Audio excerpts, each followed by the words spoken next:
It's about 8 a.m. in the morning where 1,800 people have gathered to run 100 kilometers. That's more than 60 miles. I'm in Hong Kong exploring the booming growth of ultramarathons. While a normal marathon is enough of a challenge for most, more and more runners are tackling distances longer than the standard 26.2 miles. Hong Kong 100 is an annual event that takes place through Hong Kong's many scenic trails, and participants have come from all over the world. From India. Thailand. Germany. I'm from Canada. I'm from the US. I'm from Korea. And while this is the first race of this caliber for many, I think I've found the ultra fan of ultramarathons.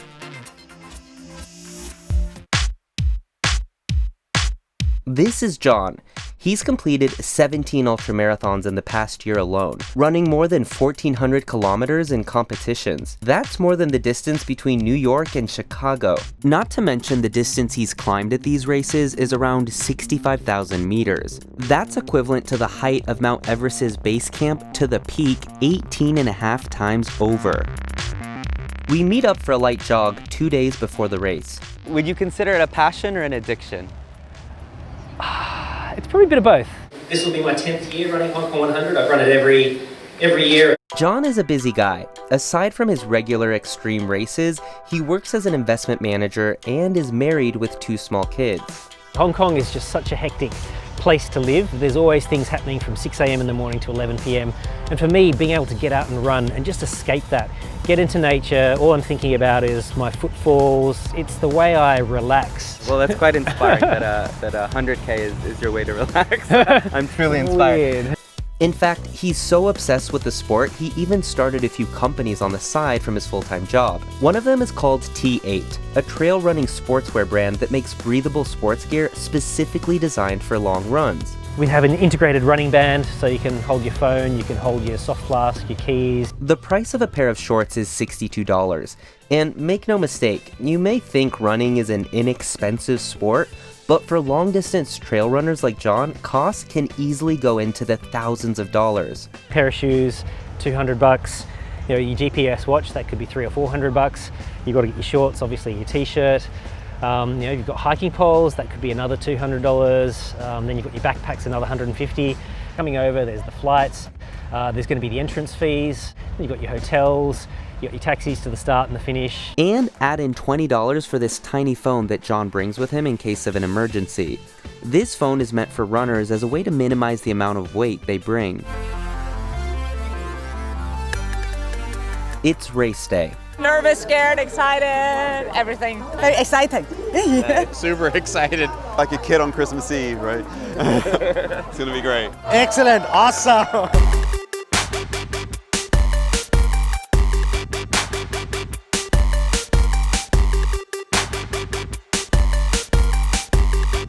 While the top runners could finish in as little as 11 hours, all participants have a total of 30 hours to complete the course. The Hong Kong 100 course starts in Hong Kong's Sai Kung and goes around some of the city's most dense hills and mountains, before finishing with Hong Kong's highest peak and a 4-kilometer descent to the finish line in Tai Mo Shan Country Park. In this city, there is no in-between. Hong Kong is one of the world's most dense cities and is home to the most skyscrapers in the world. And still, there are extensive trails which support events like this one. Concrete jungle, skyscrapers everywhere. Didn't really think about the outdoors, but you get here and it's just amazing. You know, 70% of Hong Kong, when you look at a map, is actually country park. You know, it's all the steep stuff that they couldn't build on, and it's so convenient as well. I can leave my office and run for 10 minutes and I'm in a country park. And there's not many places in the world you can do that. This is Hong Kong's hidden secret. It's countryside and it's absolutely stunning. There's quite a lot of logistics that goes into a race like this. Besides the setting up and taking down of the starting line and finish line, each runner has a bag where they can fill up and then they can access later in the race. And they could put things like certain foods that will help them replenish all the calories that they're losing. They could put a flashlight in there because many of them are going to be running throughout the night. So all the volunteers are essentially taking the bags to the midpoint of the race so that the runners can access their stuff. Trail races are growing in popularity. Just look at this one, which is in its 10th year.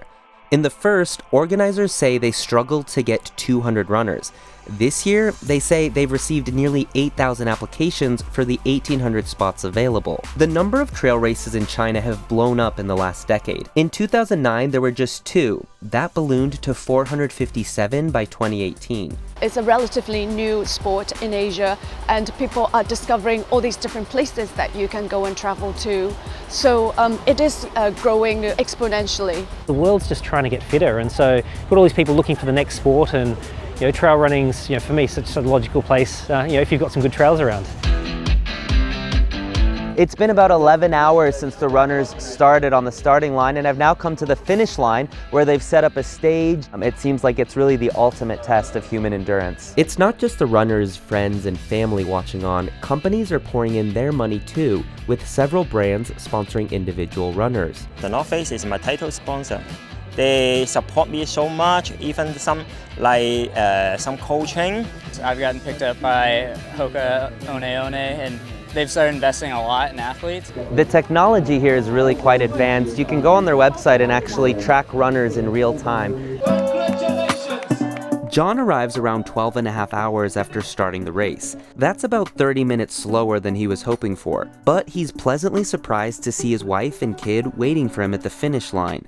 After all, despite the accomplishment, given the frequency of his races, this isn't a very remarkable occasion for this family. You just get this sense of euphoria because all these people who support you, who mean a lot to you, are rooting for you, and they're cheering you on, and that's pretty special.